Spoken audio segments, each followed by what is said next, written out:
Situé au cœur de ce qu'on appelle ici les townships, ces villages frontaliers du Vermont au passé loyaliste et à l'héritage anglophone, Sherbrooke est la plus grande ville de la région. C'est aussi une circonscription qui se démarque ici. D'abord, dans sa façon de voter.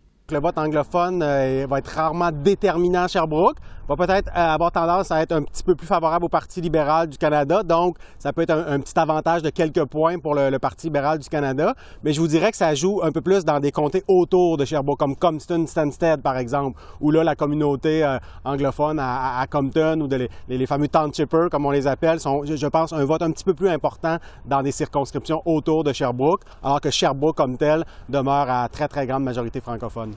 Ce qui la distingue aussi de plusieurs autres circonscriptions de la région, c'est la composition de son électorat.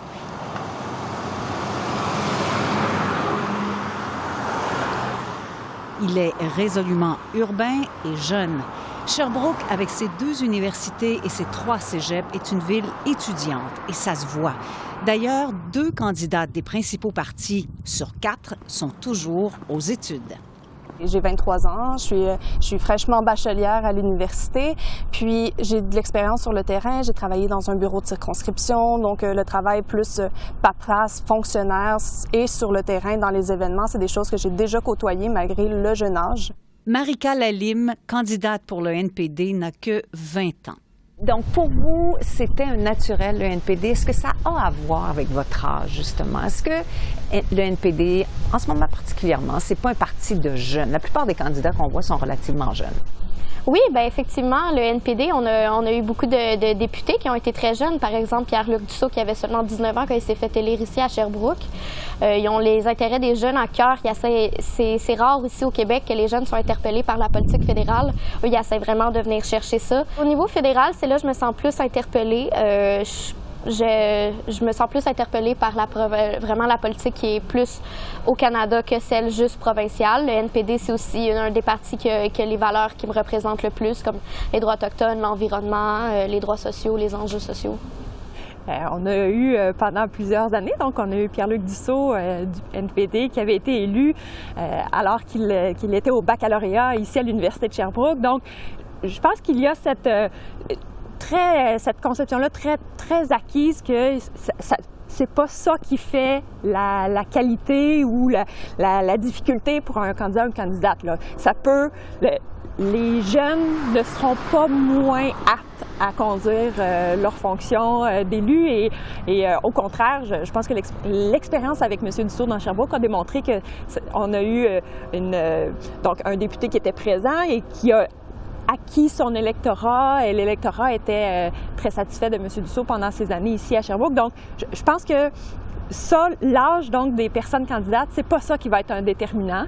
Le parti pour lequel ces personnes-là se présentent va être beaucoup plus important que l'âge de la personne. Vous êtes consciente, évidemment, j'imagine, que vous n'êtes pas très connue dans la région. Non, effectivement. Les jeunes me connaissent quand même parce que j'étais très impliquée au cégep puis au secondaire. Je faisais beaucoup d'impro. Donc, au milieu des jeunes, je suis connue. Au milieu des gens des autres générations, moins. Les jeunes ne sont pas en termes de volonté ou de souhait électoral, les jeunes ne sont pas si différents que ça à ce moment-ci des autres, quoique souvent un peu plus indécis encore. Ils ont besoin, ils ont beaucoup moins d'identification partisane. Ils sont moins affiliés à des partis, ont moins de cartes de membres qui sont prises souvent. Ça, c'est une distinction particulière qu'on retrouve chez les jeunes électeurs en général. Cette moins forte identification partisane. Et ce que fait l'identification partisane, bien sûr, c'est qu'en général, quand on aime un parti, on vote pour ce parti-là aux élections. Comme quand on déteste un parti, on vote contre ce parti-là. C'est tout lié. Donc, nécessairement, des jeunes qui ont moins d'identification partisane en général sont souvent plus indécis, sont prêts à regarder un petit peu ce qui va se passer pendant la campagne électorale. Pourquoi avoir choisi les conservateurs, le Parti conservateur, plutôt qu'aller chez les libéraux, par exemple, qui ont aussi des préoccupations sociales? En fait, moi, depuis le début de mon implication en politique, donc dès 18 ans, j'ai commencé à travailler pour un député donc conservateur. Puis au début, c'était pas nécessairement partisan. Donc le travail que j'ai fait sur le terrain par rapport aux organismes, les citoyens, qu'est-ce qu'on peut faire justement, parce que c'est ça le travail de député avant tout, avant d'être partisan, c'est l'aide qu'on peut apporter à ces gens-là dans des dossiers fédéraux. Puis ensuite, je me suis mis à m'impliquer donc dans les congrès, à lire justement l'énoncé de politique, qui est un document très important qu'on veut s'intéresser à un parti. Puis je me suis rendu compte de tout qu'est-ce qu'on pouvait faire, avoir plus large que qu'est-ce que c'est le Parti conservateur. Donc, moi, du point de vue économique, ça s'aligne totalement avec moi. Donc, l'argent est mieux géré dans les poches des contribuables que chaque dollar décidé par le gouvernement. Les jeunes ont des caractéristiques particulières qui ne sont pas nécessairement les mêmes quand on parle des jeunes étudiants que les jeunes qui ne sont pas étudiants. Donc, il y a des distinctions à faire à ce niveau-là. Donc, quand on parle des jeunes étudiants, on parle de jeunes qui sont souvent plus informés, plus politisés, plus intéressés par la politique que des jeunes qui ne sont pas aux études. Donc, il y a cette distinction-là qui peut être faite. Des jeunes qui seront aussi plus mobilisés. Il y a des associations politiques, entre autres, par exemple, sur les campus, qui peuvent mobiliser les jeunes. Oui, bien, je veux essayer de leur faire le petit déclic de la politique. Je veux pas nécessairement les convaincre à voter pour moi. Je veux simplement aller faire en sorte qu'ils s'intéressent à la politique fédérale parce que très peu d'entre eux connaissent la politique fédérale. Comment vous expliquez ça? Pourquoi? Je pense qu'au Québec, la politique provinciale prend beaucoup plus d'importance que dans les autres provinces du Canada. Donc, il y a beaucoup de jeunes qui sont souverainistes aussi, donc ils s'intéressent très peu à la politique fédérale. Je vous dirais que ça peut varier d'une élection à l'autre. On peut avoir l'impression que dans les années 90, début 2000, les étudiants pouvaient voter bloc. Ensuite, j'ai l'impression qu'ils ont participé à la vague orange qui a frappé tout le Québec en 2011 et à Sherbrooke 2011 et 2015. Donc, chez nous, il y a eu réélection du député néo-démocrate, alors que plusieurs élus néo-démocrates là, élus en 2011 ont perdu en 2015. Alors, Sherbrooke, c'est resté. On peut penser que c'est un petit peu grâce au vote étudiant, surtout que le député néo-démocrate était un étudiant au moment de son élection. Alors, mais là, la dernière fois, est-ce que les étudiants ont voté pour le Parti libéral qui a été élu? Comme c'est très serré, c'est peut-être plus difficile à dire pour ce qui est de l'élection de 2019. Évidemment, encore plus difficile à dire pour 2021. Je pense qu'ils font partie de mes électeurs parce qu'avec ma position personnelle face à l'environnement, qui est sérieuse, qui est concrète, avec des engagements là, très clairs pour Sherbrooke, je pense que je vais en chercher beaucoup. Pourquoi vous vous êtes lancé en politique? Depuis ma 5e année du primaire, on avait fait des petites élections en classe et ça m'a tout de suite interpellée. J'ai tout de suite voulu continuer en politique plus tard. J'ai continué à m'intéresser à toutes les partis, autant provinciales qu'au fédéral. Ensuite, je me suis impliquée dans plusieurs comités. J'ai aussi fait du bénévolat pour plusieurs partis politiques quand j'étais plus jeune, à essayer de découvrir lequel qui allait plus avec mes valeurs, jusqu'à temps que je réalise que c'était le NPD. À Sherbrooke, traditionnellement, le vote conservateur est plutôt faible. Bon, il y a eu évidemment Jean Charest qui a été très populaire, mais c'était plus un vote pour M. Charest que pour les progressistes conservateurs à l'époque, parce que quand M. Charest a quitté la scène fédérale, mais le vote progressiste conservateur s'est effondré à Sherbrooke. Donc, il n'y a pas nécessairement une tradition. Donc, même si les gens veulent du changement par rapport au gouvernement en place, c'est pas nécessairement vers le Parti conservateur qu'ils vont se tourner. C'est vers le Bloc? Ça pourrait être vers le Bloc, parce qu'il y a eu les néo-démocrates, donc 2011 et 2015, qui ont été élus et réélus. Mais avant ça, pendant longtemps, ça a été le Bloc. Alors, on peut penser effectivement que ça se joue plutôt à deux entre les libéraux et les bloquistes. Je pense pas qu'on va assister à une course à 3 aussi serrée qu'on a eue en 2019. C'était une course à 2? Plutôt une course à 2. Une course à 3 comme on a eu aux dernières élections, c'est très particulier, avec des résultats aussi serrés pour les 3 personnes. Donc, ça serait étonnant qu'on revoie ça encore pour une autre élection. En même temps, je vais être évidemment surprise si c'est le cas, mais ce n'est pas impossible. Mais je pense qu'on s'enligne plus pour une course à 2 que pour une course à 3 comme on a eu en 2019. En 2019, les libéraux ont remporté l'élection, mais de peu. Élisabeth Brière a défait son adversaire néo-démocrate par 609 voix. Le Bloc est arrivé en 3e position. Cette fois-ci, le parti a mis le paquet et est allé chercher une candidate vedette pour le représenter. Non, je suis au Québec. Québec, c'est ma famille ici. C'est mes amis ici. Quand j'ai arrivé au Québec, j'ai arrivé 0 famille, 0 amis, 0 langue, 0. OK? C'est ici, moi. La réputation d'Ensaf Haïdar n'est plus à faire. Elle est connue pour les batailles qu'elle a menées. Épouse du blogueur Raif Badawi, condamné à la prison en Arabie saoudite, elle lutte toujours pour sa libération et défend la liberté d'expression. Madame Haïdar, vous aviez déjà une réputation d'être une battante. Vous vous êtes battue pour votre mari, vous vous êtes battue pour la liberté d'expression, pour toutes les libertés. Pourquoi vous décidez de vous lancer en politique maintenant?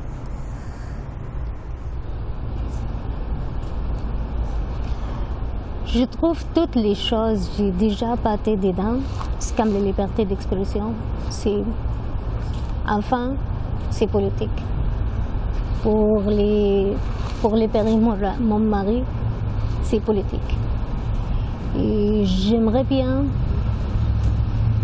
intégrer ou apprendre mon liberté, utiliser mon liberté. Et vous pensez que c'est la meilleure utilisation? Je pense que oui. Mais cette liberté chèrement acquise a semblé bafouée aux yeux de plusieurs analystes lors d'un point de presse donné par le chef du parti le 31 août dernier. Une journaliste a posé une question à Mme Haïdar, mais elle n'a pas été autorisée à répondre. Je ne crois pas qu'on va procéder à ça ici ce matin, madame. Je suis désolé. Donc, on ne peut pas interroger la candidate, mais donc vous, qu'est-ce que vous en pensez du fait que Mme Haïdar a soutenu publiquement Maxime Bernier en 2018? J'en pense que Mme Haïdar a eu un cheminement qui l'a amené. Il y a déjà un bon moment, d'ailleurs, ça n'avait pas marché la première fois, à être candidate pour le Bloc québécois. L'affaire a fait la manchette. L'incident changera-t-il la donne? Difficile à dire, mais chose certaine, en campagne électorale fédérale, l'image d'un parti, tout autant que sa plateforme, pèse lourd dans la balance. Qu'est-ce que je vois ici à Sherbrooke, ils sont avec moi et toujours en arrière moi, et je suis contente avec ça. Dans quelle mesure ça se fait sur le terrain? Dans quelle mesure ça se gagne avec les électeurs de la circonscription, une campagne comme celle-là? Parce que souvent, les gens vont voter pour le parti au final. Au fédéral, vous avez raison, c'est beaucoup le cas. Les électeurs votent pour le parti. Mais ça se passe beaucoup sur le terrain, le contact avec les électeurs, et c'est ce que je fais, moi, au quotidien. Aller à la rencontre des gens, je veux entendre leurs préoccupations, leurs enjeux, comment ils ont vécu la COVID, c'est quoi leurs idées pour l'avenir, la relance économique. J'ai été très, très présente tout le long de la COVID avec des rencontres avec nos entrepreneurs, notamment. Et ce que j'entends, c'était que nos programmes qu'on a adaptés tout au long de la pandémie ont été d'un grand secours. En 2021, que veulent les électeurs de Sherbrooke? Nous avons posé la question. Qu'est-ce qui est important pour les électeurs dans la circonscription de Sherbrooke ici? Évidemment, la crise du logement prend un gros impact en ce moment. Il y a aussi l'environnement, la qualité de l'eau à Sherbrooke. Pourquoi? Pourquoi la qualité de l'eau? La qualité de l'eau, mais c'est dans le fond les égouts et l'eau de pluie se ramassent à la même place. Ça se ramasse dans nos rivières. Ça inquiète beaucoup de gens parce qu'on a beaucoup de rivières ici à Sherbrooke. Les gens aiment ça aller se baigner. Les gens aiment ça avoir une belle qualité d'eau. Qu'est-ce que vous pensez que les électeurs dans la circonscription veulent? Qu'est-ce qui est important pour eux, vous pensez? En fait, je pense que qu'est-ce qui est représentatif de Sherbrooke, c'est une ville, comme on disait, dynamique. Puis je pense que surtout ce qu'ils veulent, c'est de la jeunesse. C'est des gens qui vont vraiment les représenter. C'est une ville jeune. Il y a les universités qui sont là, puis même les jeunes familles. Puis sinon aussi, ils veulent des personnes à leur écoute pour justement la population même plus âgée, les gens qui ont été ici, qui ont vu Sherbrooke grandir, voir qu'est-ce que la ville est devenue. Donc je crois que ce qui est important, c'est une jeunesse, quelque chose de dynamique, puis des gens à leur écoute. Je pense que c'est ce qui va mieux les représenter, puis je pense que c'est ça qu'ils veulent en fait. Les électeurs de Sherbrooke ont besoin de beaucoup de choses. Premièrement, les logements sociaux, le transport. La plateforme se démarque aussi effectivement donc par les enjeux sociaux, pas seulement économiques. L'économie prend une place très importante, on n'augmentera pas les taxes, etc. Mais mis à part les taxes, mis à part les programmes sociaux, l'argent, il y a aussi tous les autres aspects sociaux qu'on est capable en tant que gouvernement d'avoir un impact dans la vie des gens puis d'améliorer leur bien-être. Est-ce que c'est ça que vous allez leur promettre? Écoute, moi, je dis dans mon objectif, OK, j'aimerais être avec le monde. à voir qu'est-ce qu'ils ont besoin. C'est ça, le débeauté, c'est responsable de la ville. Il doit écouter les gens. Ensuite, à Sherbrooke, on a le logement social. On sait qu'on l'a vécu, la crise de logement le 1er juillet, difficile. Il y a beaucoup à faire de ce côté-là. On a annoncé des beaux projets qui ont été réalisés au cours de la dernière année et demie, mais on a mis en place la stratégie nationale sur le logement. Et là, pour le futur, on s'engage à construire jusqu'à 1,4 million de nouveaux logements. On met en place aussi des programmes pour faciliter l'accès à une nouvelle habitation, comme la création d'un compte d'épargne pour accumuler une première mise de fonds. En fait, on le voit avec le plan qui a été déposé déjà là dans les grandes lignes. Au travers même, il y a, oui, la reprise économique, les emplois, mais dans les grandes lignes, il y a la santé mentale aussi. Puis ça, on le voit surtout avec la pandémie, les besoins, comme on dit, c'est une autre pandémie aussi qui a lieu, les gens qui ont accès à ça. Donc, dans la plateforme, il y a beaucoup d'enjeux sociaux, il y a beaucoup, qu'est-ce qu'on peut faire pour, par exemple, tous les membres de la famille. Qu'est-ce qui est important pour vous dans cette campagne?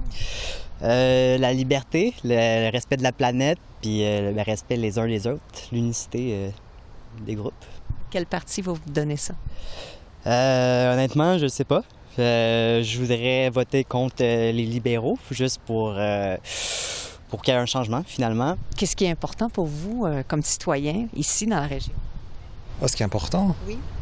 La préservation des activités, des événements culturels, la préservation de l'accès à la santé pour tous. Et voilà. Beaucoup la question de l'environnement, un peu comme partout au Canada. Je pense ici, on a beaucoup de rivières, vous savez, à Sherbrooke, donc la qualité de l'eau, je pense que ça peut avoir son importance. Sinon, c'est sûr que c'est toute la question des institutions d'enseignement, mais qui sont de compétences provinciales, dont parfois il peut y avoir du financement fédéral, par exemple via la recherche et tout. Donc ça peut jouer vu l'importance entre autres des universités, l'Université de Sherbrooke avec le CHU étant le plus gros employeur. Donc toute la question du financement de la recherche, je pense que c'est quelque chose qui va être à surveiller. Mais sinon, pour les lecteurs moyens, au-delà des gens très impliqués dans certaines institutions, souvent la question, ça va être est-ce que l'électeur veut du changement ou pas? Les électeurs veulent certainement en priorité assurer leur sécurité et la santé. Donc, c'est pour ça qu'on en a fait encore notre priorité numéro 1 dans la plateforme. Donc, la vaccination, s'assurer que les gens se font vacciner, le respect des mesures sanitaires, même si, c'est Québec, beaucoup qui gère ça. Reste que nous, on peut en faire la promotion. Puis ensuite, pour Sherbrooke, vraiment, la priorité, c'est l'environnement. C'est pour ça que j'en ai fait moi-même ma priorité numéro 1 que j'ai lancée lors de la première semaine de campagne pour dire que j'allais appuyer des projets, notamment de la Ville et d'autres organismes, pour l'électrification des autobus. C'est une des rares mesures concrètes de cette campagne ici, dans la circonscription. Ma deuxième priorité, mon deuxième engagement était la valorisation des espaces verts, toujours en lien avec l'environnement. On sait, vous le voyez ici, on est au bord du lac des Nations, un endroit magnifique, les gens courent, marchent, en profitent. La même chose pour le Mont-Bellevue, avec le regroupement du Mont-Bellevue, qui a un projet de désigner le Mont-Bellevue comme une réserve naturelle. Donc, je veux être un partenaire, encore ici, avec l'Université de Sherbrooke, qui utilise cet endroit-là comme une infrastructure d'enseignement et de recherche pour faire cheminer le dossier. Il y a 96 km de pistes cyclables ici en Estrie et il y a un pont ferroviaire qui est désaffecté, qui enjambe la rivière Saint-François, qui s'il était rénové en piste cyclable pour donner l'accès aux marcheurs et aux cyclistes, mais ça ferait une belle connexion entre l'ouest et l'est, une connexion sécuritaire parce qu'actuellement les cyclistes doivent emprunter le pont qui est plus réservé aux véhicules. Alors moi je veux faire en sorte que ce projet-là connaisse une fin positive. Et donc, chaque parti a des valeurs, mais pour vraiment les communiquer, des fois, la meilleure façon, c'est de les incarner par une personne, par un candidat, mais aussi par des idées concrètes et faire le lien entre voici les valeurs de mon parti et voici concrètement ce que je vous propose. Et là, les citoyens comprennent peut-être encore plus facilement notre message et peuvent voter de manière plus éclairée. Mais ça se produit pas toujours. Non, à date, on a peu de mesures concrètes de la part des candidats. En tout cas, dans Sherbrooke, là, on sent pas qu'il y a beaucoup de concret. Mais bon, encore là, la campagne est jeune et j'ai l'impression que ça pourra venir un petit peu plus tard dans les prochains jours. Et dans cette campagne qui est maintenant bien avancée, on a quand même encore l'impression que l'électeur moyen reste, somme toute, indifférent. C'est quelque chose que vous suivez? Un petit peu. Je suis un petit peu aussi. Avec l'université, des fois, on est plus au courant. Il y a eu des kiosques, notamment aujourd'hui, là, qu'on peut aller parler puis comprendre un petit peu plus leurs arguments. Mais j'essaie de le suivre un peu plus, là, mais pas vraiment à la télévision. Okay. Qu'est-ce qui est important pour vous, pour Sherbrooke, vous pensez? Eh boy, bonne question. Bonne question. Je vais te laisser répondre. Ben, j'ai vraiment pas pris le temps d'y réfléchir. C'est sûr que moi, j'aime beaucoup l'environnement. Je suis vraiment de ce côté-là. Vous allez voter le 20? Ah, certainement. Est-ce que vous savez déjà pour qui? Non, je suis encore indécis. Moi aussi, j'ai encore indécis. Puis on va voir ça. Vous savez qu'il y a des élections, qu'on est en campagne électorale fédérale? Oui. Est-ce que vous suivez ça? J'ai pas commencé à suivre ça pour le moment. Ça vous intéresse pas? Pas pour le moment. Ça va aller un peu plus tard. Il n'y a rien qui presse. Quoi qu'il en soit, à Sherbrooke, le 20 septembre, c'est une femme qui sera élue puisque toutes les candidates des grands partis sont des femmes. C'est une bonne chose, je suis contente. C'est les femmes fortes, les femmes, ils doivent utiliser toute son liberté. Surtout ici, je parlais de moi avant quand j'étais dans mon pays, je n'avais pas le droit pour pousser les choses. Maintenant, j'ai le droit, c'est pour ça. J'ai utilisé mon droit, mon liberté. Je dois utiliser mon liberté le maximum. C'est très beau, en tout cas. Merci, mais on va faire le tour quand même. Donc là, la grande salle de cours qui va avoir un cours présent dans quelques minutes. Oui, c'est extraordinaire. Parce que d'abord, ça démontre que les femmes prennent leur place. Les femmes sont des leaders. On a des choses à dire. On apporte une vision différente, une façon de faire différente. Puis je veux pas dire qu'on est meilleur que les hommes ou que... Non, c'est juste que les femmes méritent la place qu'elles prennent et ça, c'est gagnant. Puis aussi, ça représente ce qu'est le Canada. Les femmes, s'ils prennent des choses, ils ne lâchent pas. S'ils prennent des dossiers, ils ne lâchent pas. J'ai pris les dossiers les parents de mon mari, c'est vrai, c'est un dossier personnel. Je dois aller jusqu'au fond, mais ça, c'est comme un exemple. Si je prends des choses, j'allais jusqu'au fond. Et si vous êtes élu, est-ce que vous allez continuer à travailler pour votre mari? Bien sûr, bien sûr. Ça, je ne veux pas lâcher ça. Qu'est-ce que c'est les dernières nouvelles vous faites? Les dernières nouvelles politiques ou personne? C'est comme vous voulez. Dernières nouvelles politiques, tous les parlements à Ottawa sont d'accord pour les citoyennetés pour ailleurs. Et jusqu'à maintenant, on n'a pas des réponses de l'MNS de l'immigration. Dernière nouvelle de Raïef, il reste juste, on va dire 6 mois, mais moins de 6 mois. En prison? En prison. 10 ans Raïef en prison, c'est assez pour lui. Est-ce qu'on va attendre Raïef vient ici encore 10 ans? Parce que son condamnation, 10 ans en prison, 10 ans après la prison. Vous voulez dire qu'il ne pourra pas endurer tout ça plus que 6 mois, c'est ce que vous dites? Et moi, je pense, si Raïef il reste en Arabie Saoudite après son prisonnier, c'est dangereux pour lui. Il doit sortir le pays tout de suite. Reste à voir maintenant qui sera prêt à prendre le pouvoir. Dès le début, dès la première semaine, le 13 mars, j'ai mis en place des appels hebdomadaires avec les secteurs du tourisme, économique, la culture, pour aller voir comment ils vivaient ça, comment que ça se passait, puis est-ce que nos programmes répondent à ce qu'ils vivaient sur le terrain. Puis c'est grâce à toute l'information recueillie qu'on a pu justement ramener ça au ministère concerné et faire en sorte que les programmes ont été adaptés et qu'ils continuent pour aider des secteurs durement touchés comme le tourisme, la restauration, l'hôtellerie. Donc, j'ai été très, très présente, j'ai été près d'eux, très à l'écoute, comme je vous disais. Puis, je pense que c'est ma force, axée sur les résultats, parce que c'est ça la clé. Moi, je suis la députée des gens de Sherbrooke, donc je veux entendre ce qu'ils ont à dire, ce qu'ils vivent, pour ramener ça à Ottawa et défendre les demandes des gens de Sherbrooke. C'est ça que vous leur dites? C'est ça que je leur dis, c'est sûr. Avez-vous l'impression que les libéraux font une bonne campagne, eux qui l'ont déclenchée pourtant? Oui, non, pour la raison qui revient depuis le jour 1, c'est-à-dire que M. Trudeau a eu de la misère à expliquer, du moins à convaincre qu'il y avait une bonne raison de déclencher cette action-là. Et au début, on se disait, bon, peut-être finalement dans 2-3 jours, on parlera d'autre chose. Puis finalement, on dirait que ça reste, que ça colle, comme on dit. Entre autres parce qu'on ne semble pas voir nécessairement une grande idée qui justifierait de dire on a déclenché une élection parce qu'on a voici la vision. On a une vision d'un gouvernement fédéral plus actif, plus interventionniste. Certains diront qu'il fait de l'ingérence dans les compétences des provinces. Donc, on sent que c'est peut-être une vision d'un État fédéral beaucoup plus présent, beaucoup plus interventionniste. Mais en même temps, c'est à droite, à gauche, des programmes, des interventions. On ne sent pas nécessairement une vision. Alors, c'est difficile de dire, voilà, c'était pour ça qu'il y avait un déclenchement d'élection. On sent que c'est une continuité par rapport à ce que faisaient les libéraux avant. Donc ça, j'ai l'impression que ça colle à M. Trudeau, ce déclenchement, pour des raisons pas très claires. Là, dans la circonscription, le bureau va déjà être prêt donc, à aider les citoyens.